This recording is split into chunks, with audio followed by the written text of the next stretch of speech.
찬송가 447장 이 세상 끝날까지. 이 세상 끝날까지 주 섬겨 살리니 내 친구 되신 주여 늘 함께 하소서. 주 나와 함께 하며 전쟁도 겁없고 주 너를 인도하며 늘 안심하리라. 나 주를 따라 때에 주 약속하신 것 그 영광 중에 모두 이루어 주소서. 나 주의 뒤를 따라 섬기며 살리니 그 크신 은혜 속에 날 인도하소서. 이 세상 온 것이여 내 마음을 흔들고 저 악한 온수들이 안팎에 있으나 주 나를 돌보시사 내 방패 되시고 내 옆에 계신 것을 늘 알게 하소서. 저 영광 빛난 곳을 주 허락했으니 그 허락하신 곳을 늘 사모합니다. 끝까지 쉬지 않고 주 따라가리니 주 넓은 사랑으로 늘 인도하소서.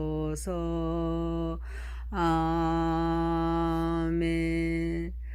사도행전 11장 19절에서 30절입니다. 그때 스데반의 일로 일어나 환란으로 말미암아 흩어진 자들이 베니게와 구브로와 안디오까지 이르러 유대인에게만 말씀을 전하는데 그 중에 구브로와 고레네 및 사람이 안디옥에 이르러 헬라인에게도 말하여 주 예수를 전파하니 주의 손이 그들과 함께 하시며 수많은 사람들이 믿고 주께 나아오더라. 예루살렘 교회가 그 사람들의 소문을 듣고 바나바를 안디옥까지 보내니 그가 이르러 하나님의 은혜를 보고 기뻐하여 모든 사람에게 굳건한 마음으로 주와 함께 머물러 있으라 고나니 바나바는 착한 사람이여 성령과 믿음이 충만한 사람이라. 이에 큰 무리가 주께 더하여지더라. 바나바가 사울을 찾으러 다소에 가서 만나며 안디옥에 데리고 와서 둘이 교회에 1년간 모여 있어 큰 무리를 가르쳤고 제자들이 안디옥에서 비로소 그리스도인이라 일컬음을 받게 되었더라. 그때의 선지자들이 예루살렘에서 안디옥에 이르니 그 중에 아가보라 하는 산 사람이 일어나 성령으로 말하되 천하에 큰 흉년이 들리라 하더니 유라우디오의 때 그렇게 되니라. 제자들이 각각 그 힘대로 유대에 사는 형제들에게 부조를 보내기로 작정하고 이를 실행하여 바나바와 사울의 손으로 장로들에게 보내니라.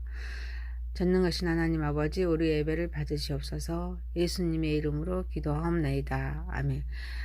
사도행전 11장 19절에서 30절입니다. 안디옥 교회의 태동이란 제목입니다. 첫 번째, 하나님의 섭리는 인간이 전혀 상상하지 못합니다.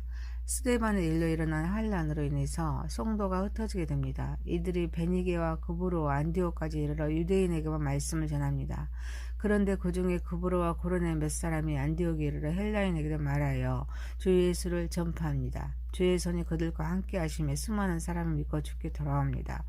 예루살렘 교회 성도들은 스데반 순교와 함께 큰 박해를 받았다고 사도행전 8장 1절에 4절 말씀하고 있습니다. 그래서 예루살렘에만 모여있던 유대인 성도들은 이방제라고 다메섹으로 유지했지만 그곳에서 박해의 손길에 미치자 또다시 점점 더 멀리 흩어지게 되어서 베니게와 구브로와 안디옥까지 이르러 유대인에게만 말씀을 전하는데 그 중에 구브로와 고레네 및 몇 사람이 안디옥에 이르러 헬라인에게도 말하여 주 예수를 전파하여 주의 손이 그들과 함께 하시며 수많은 사람이 믿고 주께 돌아옵니다. 안디옥 교회는 처음으로 유대인이 아닌 헬라인 이방인에게 복음을 전한 교회입니다. 그런데 이 교회는 예루살렘의 핍박으로 인해서 그런 결과임을 알 수 있습니다. 예루살렘 교회가 유대인에게만 복음을 전해야 한다는 잘못된 생각을 갖고 있기에 하나님은 베드로가 고넬료 집에서 성령의 역사를 체험케 하십니다. 비록 베드로는 예루살렘 성도들에게 이를 해명함으로써 그들의 생각을 바꿨지만 하나님은 핍박을 통하여서 하나님의 역사가 이루어지고 있음을 알 수 있습니다. 하나님의 섭리는 인간이 전혀 상상하지 못함을 알 수 있습니다. 인간은 본능적으로 안 일을 추구하고 끼리끼리 살기를 원합니다. 이 때문에 성도는 하나님의 다스림 속에 하나님의 역사를 이 땅에 드러내야 합니다. 그런데 정상적인 방법으로 안 되니 하나님은 핍박을 통하여서 하나님의 일을 이루십니다. 결국 핍박으로 인하여 선교 지역을 확장하는 결과를 가져왔습니다. 평신도의 사역이 활발하게 일어났습니다. 이방 선교의 전초기지가 된 안디옥 교회가 설립된 계기가 됩니다. 이들은 안디옥에서도 예수를 주라고 전파합니다. 이때 주의 손이 그들과 함께 하십니다. 주님의 손은 십자가에 못 박힌 사제의 손입니다. 죄를 용서해 주시는 용서의 손입니다. 얹기만 하고 만지기만 해도 병이 낫고 죽음이 물러가는 권능의 손입니다. 이 주님의 손이 그들과 함께 함으로써 수많은 사람이 믿고 주님께 돌아옵니다. 고난을 통해서 육체는 힘이 들고 괴롭겠지만 복음을 전하게 됩니다. 이에 따라 하나님의 역사가 뜻을 구하게 되고 교회가 부흥하게 됩니다. 사랑하는 성도 여러분, 우리는 고난을 통하여서 하나님의 숨겨진 뜻을 발견하고 순종함으로써 더욱 성숙한 신앙이 되는 저와 여러분이 되시길 소망합니다. 두 번째입니다. 교회는 협력해야 합니다. 예루살렘 교회가 구브로와 고레네 몇 사람이 안디옥에 이르러 헬라인에게도 복음을 전하여서 많은 사람이 죽게 믿고 돌아왔다는 소문을 듣고 바나바를 안디옥까지 보냅니다. 바나바는 이곳에서 하나님의 은혜를 보고 기뻐합니다. 그래서 모든 사람에게 굳건한 믿음으로 주님과 함께 머물러 있으라고 권합니다. 바나바는 착한 사람입니다. 성령과 믿음이 충만한 사람에게 큰 무리가 죽게 더하여집니다. 그리고 바나바가 다소에 가서 사울을 데리고 안디옥에 와서 둘이 교회에서 1년 동안 같이 사역합니다. 이때 큰 무리를 가르쳤습니다. 또 제자들이 안디옥에서 비로소 그리스도인이라 일컬음을 받게 됩니다. 바나바는 안디옥 교회에서 하나님의 은혜를 보았습니다. 이방인들에게 하나님의 손이 함께 하심으로써 복음이 전파된 것을 보고 기뻐합니다. 또 예루살렘 교회가 이방인 교회를 인정하고 자기를 배송한 것에 대해서 매우 기뻐했습니다. 드디어 예루살렘 교회가 이방 기독교인들을 기독교 공동체로 인정했기 때문입니다. 그래서 그는 안디옥 성도에게 굳건한 믿음으로 주와 함께 머물러 있으라라고 설교합니다. 또한 바나바는 착하고 성령과 믿음이 충만했습니다. 착한 사람은 타인에 대해서는 긍휼을 베풀 줄 아는 사람입니다. 나 자신에게는 엄격하고 고든 사람입니다. 또한 바나바는 복음을 증거하기 전에 이미 성령과 믿음으로 무장이 되었습니다. 성령과 믿음으로 충만한 바나바는 예수 그리스도의 사랑을 전하지 않고는 견딜 수 없는 마음으로 가득 차 있습니다. 그래서 많은 사람에게 복음을 증거했습니다. 그리고 바나바가 다소에 가서 사울을 데리고 안디옥에 와서 둘이 교회에서 1년 동안 같이 사역합니다. 이때 큰 무리를 가르쳤습니다. 제자들이 안디옥에서 비로소 그리스도인이라 일컬음을 받게 됩니다. 그들은 이방인이지만 그리스도를 영접했습니다. 그리스도 안에 살았습니다. 그리스도를 전하는 자들이었습니다. 사실 그리스도인이라는 명칭은 처음에는 조롱하는 말이었습니다. 하지만 이제는 주 안에서 구별된 자로서 신실한 신앙을 소유한 자를 말하게 되었습니다. 교회는 흩어지는 교회, 모이는 교회가 있습니다. 그래서 우리는 모이는 교회에서 더욱 성령 충만을 받고 흩어지는 교회에서 자기 삶 속에서 우리 예수 그리스도 복음을 생활로 전해야 될 줄 믿습니다. 교회는 연합해야 합니다. 안디옥 교회는 구브로와 고레네 몇 사람이 안디옥에 이르러서 헬라인에게도 복음을 전하여 세웠습니다. 그런데 예루살렘 교회에서 파송된 바나바에 의해서 교회가 양적으로 질적으로 성장합니다. 그리고 사울이 같이 사역하게 됨으로써 말씀으로 견고해지자 그리스도인이라는 명칭을 얻게 될 정도로 주 안에서 구별된 자로서 신실한 신앙을 소유한 자들이 됩니다. 서로 각기 다르지만 각자 맡은 은사대로 충성하고 협력할 때 본이 되고 덕이 될 뿐만 아니라 세 개의 교회를 품고 성교하는 교회가 되었습니다. 사랑하는 성도 여러분, 우리도 서로 협력하여서 하나님 나라를 세우고 확장하는 삶을 살아가는 저와 여러분이 되시길 소망합니다. 세 번째입니다. 구제는 교회의 본질입니다. 아가보라 하는 한 사람이 예루살렘에서 안디옥에 옵니다. 그런데 그가 일어나서 성령으로 천하에 큰 용령이 들리라 라고 말합니다.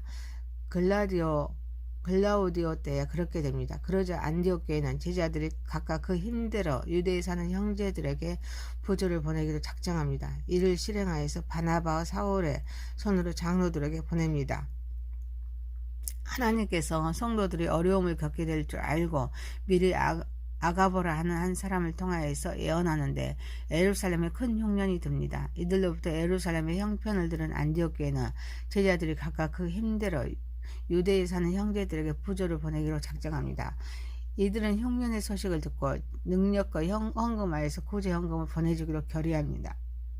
이를 실행하여서 바나바와 사울의 손으로 장로들에게 구제 헌금을 보내게 됩니다. 구제 헌금은 서로를 돌보는 섬기는 마음으로 행해지는 것입니다.